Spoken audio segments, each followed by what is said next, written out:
हाय वेबलर्स, welcome back to my channel. Video को start करने से पहले अगर अभी तक आप में से किसी ने मेरे चैनल को सब्सक्राइब नहीं किया है तो प्लीज़ चैनल को सब्सक्राइब, वीडियो को लाइक और नीचे कमेंट करते हुए ज़रूर बताइएगा कि आज का ये पार्ट आप लोगों को कैसा लगा। इसके अलावा आजकल आप लोगों के कमेंट्स बहुत ज़्यादा कम आने लगे हैं, तो प्लीज़ मेरी मोटिवेशन के लिए ही सही कमेंट कर दिया कीजिए।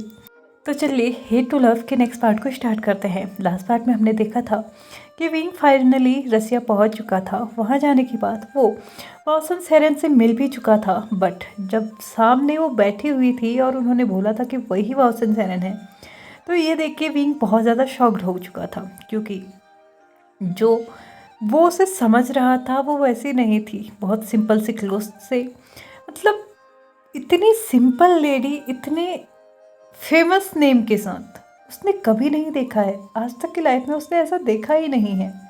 हालांकि लाइफ कोई बहुत बड़ी नहीं है, 21 साल की है, बट 21 साल बहुत होते हैं ये जानने के लिए कि क्या डिफरेंसेस होते हैं अमीर और गरीब में। बट वो जो यहाँ पे बनी हुई थी ना, ना वो अमीरी दिखा रही थी ना ही वो गरीबी दिखा रही थी। वो बिल्कुल ऐसा लग रहा था कि ये एक ऐसी लेडी हैं जिनको ना शांत सिंपल चीज़ें पसंद हैं। विंग ने उनके सामने जब वासन सेरेन ने बोला कि वही वासन सेरेन है, तो उसने जल्दी से अपने फ़ोन को बाहर निकाला और गूगल करते हुए उनकी फ़ोटो निकाली। उसने उनके फेस के पास जाके थोड़ा चाइल्डिश एक्ट करते हुए उनके फेस से अपने फ़ोन में आ रहे फेस को मिलाते हुए चेक किया कि क्या ये दोनों फेसेस सिमिलर है। तो यहाँ पे उसके शॉक्ड के लिए ये बात सच निकली। हाँ, वो दोनों फेसेस सेम थे, बट जो वहाँ पे फ़ोटोज़ थी ना, वो ऐसा लग रहा था कि हाँ कोई फेमस पर्सन का है। बट ये जो सामने बैठी हुई थी ना, वो ऐसा लग रहा था कि बस ये उसका रोल प्ले कर रही है और ये उतनी फेमस वगैरह कोई नहीं है। यहाँ पे फाइनली कंफर्म कर लेने के बाद भी उनके सामने बैठता है और पूछता है कि वो इस तरीके से क्यों है। आई मीन जिस तरीके से जितना फेम उन्हें मिला हुआ है, उस हिसाब से तो उन्हें एक लग्जरियस लाइफ जीना चाहिए था। तो यहाँ पे वासन सेरेन कहती हैं कि मुझे कभी भी वो चीज़ें पसंद नहीं आती जिसके पीछे सभी लोग भागते हैं। मेरे पास बहुत कुछ है, लेकिन उसके बावजूद भी मैं उसे वहाँ पे यूज़ करना पसंद करती हूँ जहाँ पे उसका इस्तेमाल होना चाहिए। यहाँ पे विंग अपनी आंखों को थोड़ा बड़ा करते हुए कंफ्यूजन लुक के साथ वासन सेरेन को देखते हैं। तो वो बोलती हैं कि मैंने अपने दम पे एक ऑर्फनेज खोला है और एक ओल्ड हाउस भी, जहाँ पे दोनों को मिक्स कर दिया गया है। मुझे नहीं पता इसे क्या नाम देना चाहिए, लेकिन इस दोनों में ही मैं अपने पूरे एफर्ट्स डालती हूँ। अपनी जितनी भी कमाई है मैं यही खर्च करती हूँ। मेरे पास कोई फैमिली नहीं है जिसके लिए मुझे बचाना है, तो ऑफ कोर्स मुझे मेरी लाइफ जैसे जीनी है मैं वैसे जी सकती हूँ। एनीवेज, तो क्या तुम मुझे बताओगे कि तुम यहाँ पे क्यों आए हो? ऑफ कोर्स सी बात है, इतनी लंबी जर्नी करने के बाद तुम ये तो नहीं जानने आए होगे ना कि मैं कैसे रह रही हूँ। तो यहाँ पे विंग फाइनली याद कर चुका था कि वो सच में यहाँ पे ये जानने नहीं आया है, वो बस ये जानने आया है कि जिस इंसान के लिए वो यहाँ पे आया है क्या वो ठीक हो सकता है या नहीं। विंग ने अपने बैग से एक फ़ाइल निकाली और उन्हें देते हुए बोला, ये मेरे एक फ्रेंड की फ़ाइल है, बाकी सारी रिपोर्ट्स इसी के अंदर है। क्या आप मुझे देख के बता सकती हैं कि उसके ठीक होने की चांसेस हैं या नहीं? वासन सेरेन ने उस फाइल को ऑलमोस्ट 20 मिनट 25 मिनट तक देखा, एक एक चीज़ अच्छे से ऑब्जर्व की और उसके बाद बस एक ही शब्द में बोला, बहुत आसान है, हो जाएगा। विंग का खुशी का ठिकाना मतलब इतना बड़ा हो चुका था ना कि वो खुशी के मारे सातवें आसमान पे था। वो सच में बहुत ज़्यादा खुश था और वो वासन सेरेन के थोड़ा सा करीब जाते हुए बोलता है, तो आप मेरे साथ कब चल रही हैं? तो यहाँ पे वासन सेरेन अपने एक आईब्रो को ऊपर उठाते हुए बोलती हैं, और ये तुमसे किसने कहा कि मैं तुम्हारे साथ चल रही हूँ? तो यहाँ पे विंग उसको बोलता है, ऑफ कोर्स मैं यहाँ पे आपको लेने ही आया हूँ। तो यहाँ पे वासन सेरेन बोलती है, लेकिन मैं यहाँ से नहीं जाना चाहती। अगर आपको पेशेंट का इलाज कराना है तो उसे यहाँ लेके आइए, मैं वहाँ नहीं जाऊँगी। विंग थोड़ा कंफ्यूजिंग लुक के साथ वासन सेरेन को देखते हुए बोलती है, बट ऐसा क्यों? आई मीन मुझे नहीं लगता कि वहाँ जाने में कोई प्रॉब्लम है। तो यहाँ पे वासन सेरेन बोलती हैं, मेरी प्रॉब्लम है या नहीं ये मैं डिसाइड करूँगी, लेकिन जहाँ मैं नहीं जाना चाहती वहाँ नहीं जाऊँगी। और रही बात इस रिपोर्ट्स की, ये ठीक हो सकती है, बस एक छोटा सा ऑपरेशन है, बट उसमें केयरफुल रहना होगा। अगर कोई और कर सकता है तो प्लीज़ ट्राई कर लेना, लेकिन मुझसे ही ये ऑपरेशन कराना है तो तुम्हें पेशेंट को यहाँ लेके आना होगा, मैं वहाँ नहीं आऊँगी।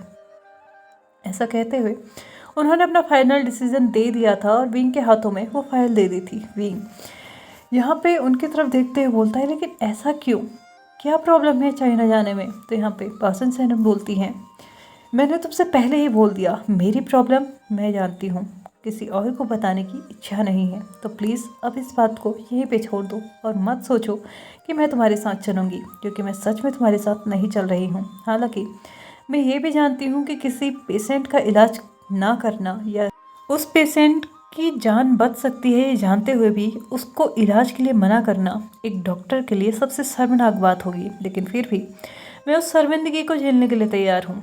मैं चाइना वापस नहीं आऊँगी। विंग ने जैसे ही पासन सेरेन की मौसी ये सुना कि मैं चाइना वापस नहीं आऊँगी तो वो शॉक्ड हो चुका था। क्या मतलब ये पहले वहाँ पे आ चुकी हैं? तो यहाँ पे विंग थोड़ा सा सरप्राइजिंगली पासन सेरेन की तरफ देखते हुए बोलता है, क्या आप पहले वहाँ पे आ चुकी हैं? तो यहाँ पे पासन सेरेन बोलती हैं, मुझे नहीं लगता तुम्हें कुछ बताना चाहूँगी। अब प्लीज़ यहाँ से जाओ और मुझे मेरे काम को करने दो, मेरे पास और भी बहुत सारे काम हैं। वो उठ के वहाँ से जाने ही वाली थी कि तभी विंग उन्हें रोकते हुए बोलता है, आप जो कहेंगी मैं वो करूँगा, प्लीज़ प्लीज़ मेरे साथ चाइना चलिए, प्लीज़ इस इंसान को बहुत ज़्यादा ज़रूरत है इस ऑपरेशन की, प्लीज़ मेरी हेल्प कीजिए। सिर्फ इसी इंसान की नहीं, हम लोगों की, बहुत सारे लोगों की ज़िंदगी इसकी वजह से रुकी हुई है, प्लीज़ ऐसा मत कीजिए। आपका एक फेवर हम सबकी लाइफ सुलझा के रख सकता है, बहुत सारी चीज़ें सुलझा सकता है, किसी की दुश्मनी ख़त्म कर सकता है, स्पेशली तो प्यार करने वालों को मिला सकता है। प्लीज़ ऐसा मत कीजिए। आप जो कहेंगे जैसे कहेंगे मैं वैसे करने के लिए तैयार हूँ। आप जितना पैसा चाहती हैं मैं उतना देने के लिए तैयार हूँ। इवन आप चाहती हैं कि मैं अपनी पूरी प्रॉपर्टी आपके नाम कर दूँ या फिर आपके ऑर्फनेज के नाम कर दूँ तो मैं कर सकता हूँ। प्लीज़ एक बार मेरी रिक्वेस्ट मान लीजिए। पासन सेरेन लौटते हुए विंग की तरफ देखते हुए बोलती हैं, मैं अपना डिसीज़न ले चुकी हूँ कि मैं नहीं जाऊँगी। बट वो अपने बात को कंप्लीट कर पाती इससे पहले ही विंग नीज़ पे आ चुका था उनके सामने, अपने हेड को डाउन करके लिटरली वो ऐसे रिक्वेस्ट करने लगा था जैसे कि वो मतलब इसके अलावा अपनी लाइफ में और कुछ नहीं चाहता। पासन सेरेन ने विंग की तरफ देखते हुए बोला, ये क्या कर रहे हो तुम? प्लीज़ उठ जाओ, मैं अपना डिसीजन ले चुकी हूँ। पेशेंट को यहाँ लाने में क्या प्रॉब्लम है? तो यहाँ पे विंग बोलता है, प्रॉब्लम कुछ भी नहीं है, बस मुझे डर है कि वो यहाँ नहीं आ पाएगा, क्योंकि जब से उसकी ये हालत हुई है वो कभी भी ट्रैवल करना पसंद नहीं करता है। भले ही वो अपने हस्बैंड के साथ उसके बिजनेस को चला रहा है, लेकिन फिर भी जितना हो सके वो ट्रैवलिंग को अवॉइड ही करता है, और स्पेशली प्लेन। मुझे नहीं लगता कि उसमें बैठ भी पाएगा। क्या होगा अगर इस सब के बीच में, इस जर्नी के बीच में उसे पैनिक अटैक्स आ चुके होंगे, तो तब क्या होगा? क्या आप एक पेशेंट की जान को खतरे में डालना सही समझ रही हैं? क्या प्रॉब्लम है चाइना चलने में? मैं आपकी हर एक कंडीशन को मानूंगा, आप जैसे कहेंगे, जो कहेंगे मैं आपके लिए वो फैसिलिटीज़ दूंगा, आप जो चाहती हैं मैं वो करूंगा। प्लीज़ मेरी एक छोटी सी रिक्वेस्ट मान लीजिए, यहाँ से मेरे साथ चाइना चलिए। विंग अपनी बातों को कहते कहते ये महसूस ही नहीं कर पाया कि कब उसकी आंखों में आंसू आ चुके थे और उन आंसुओं ने अपना रास्ता खोजते हुए उसके गालों तक पहुंच चुके थे। पासन सेरेन देखते हुए उन रिपोर्ट्स को दोबारा से देखती हैं जिसमें वो शायद कुछ मिस कर चुकी थी, और फाइनली उसे पता चलता है कि हाँ, लेंसिचन नाम का जो पेशेंट है उसको कभी भी पैनिक अटैक्स आ सकते हैं, और ये पैनिक अटैक्स कोई नॉर्मल अटैक्स नहीं होंगे, किसी भी अटैक में उसकी जान जा सकती है। इसको कंट्रोल करना इतना भी आसान नहीं होगा। पासन सेरेन विंग की तरफ देखते हुए बोलती हैं, इन्हें अभी तक कितनी बार अटैक्स आ चुके हैं? तो विंग अपने सर को हिलाते हुए बोलता है, मैं नहीं जानता, मैं बस अपनी लाइफ में इनसे 2 ही बार मिला हूँ, एक बार इनके फेस टू फेस और एक बार इन्हें दूर से देखा है। मैं नहीं जानता इनके बारे में ज़्यादा, बस इतना ही जानता हूँ कि ये अपनी मेमोरीज लॉस कर चुके हैं और हम सभी के लिए ज़रूरी है कि अपनी मेमोरीज को रीगेन करें।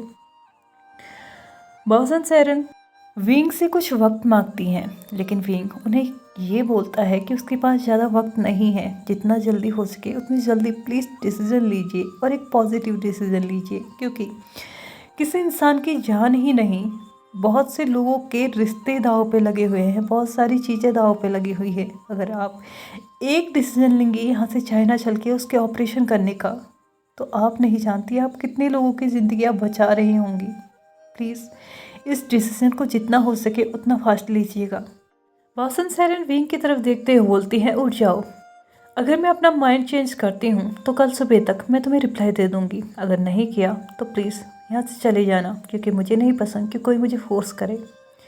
विंग उनके सामने बो डाउन करता है और फिर लास्ट बार एक और बार बोलता है कि प्लीज़ पॉजिटिव रिएक्शन दीजिएगा, क्योंकि आपके एक डिसीजन में हम सभी की लाइफ अटकी हुई है। यहाँ पे वासन सेरन बिना कोई रिप्लाई दिए उसे बाहर के तरफ इशारा करती हैं और विंग वहाँ से अपने बैग को उठाता है और चले जाता है।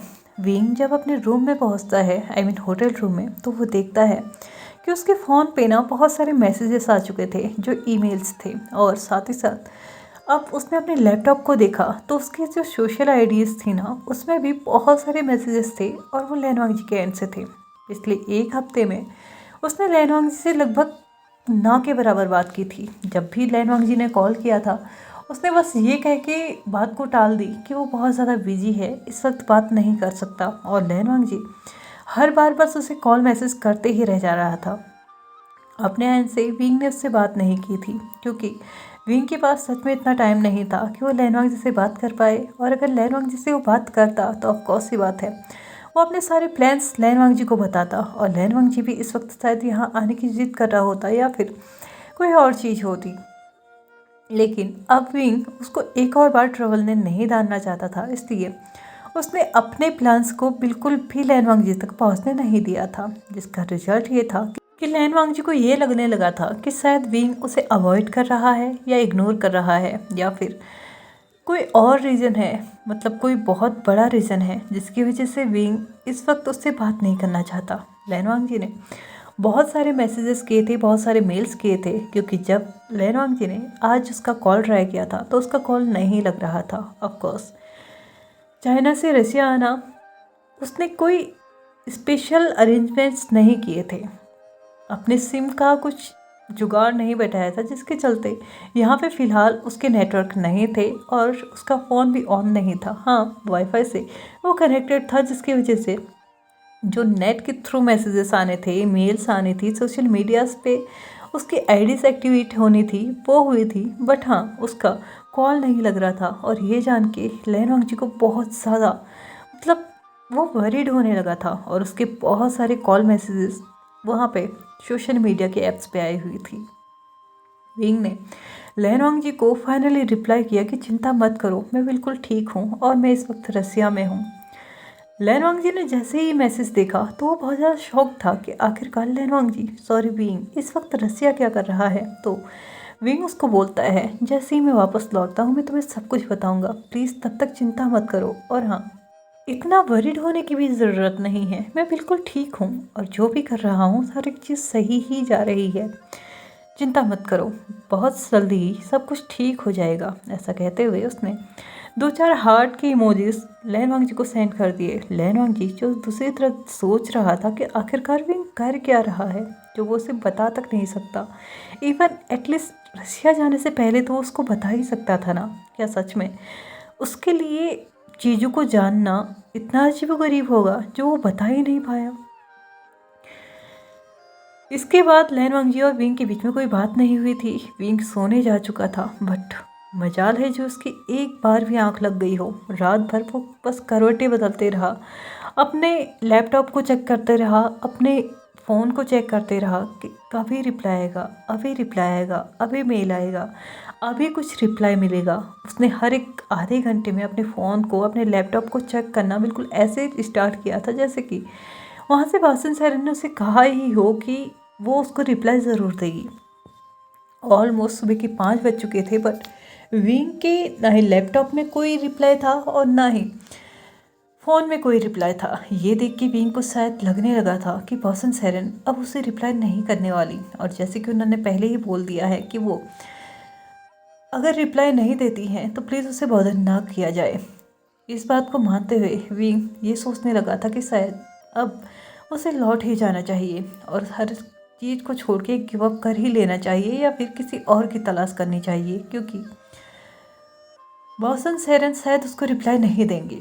ऐसा सोचते हुए उसने अपना तो थोड़ा बहुत सामान उसने अपने रूम में फैलाया था उसको पैक करना स्टार्ट किया। बाथरूम में गया, शावर लिया और तैयार होके ऑलमोस्ट वो अपने सामान को लेके रूम से चेकआउट करने ही वाला था कि तभी उसने फिर से सोचा कि क्यों ना एक बार लास्ट और चेक कर लिया जाए। उसने अपने बैग से अपने लैपटॉप को निकाला और अब उसने जब लैपटॉप खोला था ना, वो हद से ज़्यादा सरप्राइज था, बहुत ज़्यादा खुश था, क्योंकि बॉसन सेरन के असिस्टेंट का उसको रिप्लाई आया था कि हाँ वो मान चुकी हैं, वो आपके साथ जाएंगी, लेकिन वहाँ से आना जाना और उनके कुछ एडिशनल खर्चे होंगे जिनका पूरा का पूरा खर्चा सिर्फ और सिर्फ विंग को ही उठाना होगा। इस बात पे विंग रिप्लाई करते हुए बोलता है कि वो बिल्कुल जैसा वो चाहती हैं वैसा करेंगे। यहाँ पे उसके असिस्टेंट का रिप्लाई आता है कि सिर्फ इतना ही नहीं, उसके और भी ज़्यादा चीज़ें इसमें ऐड हो सकती हैं। तो विंग बोलता है वो जितनी चाहे उतनी चीज़ें ऐड कर सकती हैं, कोई प्रॉब्लम नहीं है, बट मुझे ये जानना है कि वो मेरे साथ चलने के लिए कब तैयार होंगी। तो यहाँ पे असिस्टेंट का रिप्लाई आता है कि जब तुम टिकट्स बुक कर लो उनका अपडेट हमें दे देना। तो यहाँ पे विंग जल्दी से अपने फ़ोन को लेता है और इमरजेंसी में जो भी उसको सबसे पहली फ़्लाइट मिली थी ना, उसका उसने टिकट बुक कर लिया था और वो फ़्लाइट आज शाम की ही थी। तो इसकी पूरी डिटेल्स उसने बॉसन सेरन की असिस्टेंट को दे दी थी और साथ ही में मैसेज भी कर लिया था कि वो शाम को खुद विंग आके उन्हें पिक करेगा एयरपोर्ट के लिए। तो यहाँ पे बॉसन सेरन के असिस्टेंट का रिप्लाई आता है, लेकिन हमारी मैम चाहती हैं कि उससे पहले तुम हमारे घर आओ, यानी कि वो चाहती हैं कि तुम अभी के अभी यहाँ पे पहुँचो। तो यहाँ पे रिप्लाई करते हुए विंग बोलता है ओके मैं पहुँच रहा हूँ। ऐसा कहते हुए उसने अपने बैग को उठाया और जल्दी से उस साइड को निकल गया जहाँ से बॉसन सेरन का घर था। लगभग आधे घंटे में विंग वहाँ पे पहुँच चुका था और बॉसन सेरन ने यहाँ पे विंग का इस वक्त वेलकम किया था।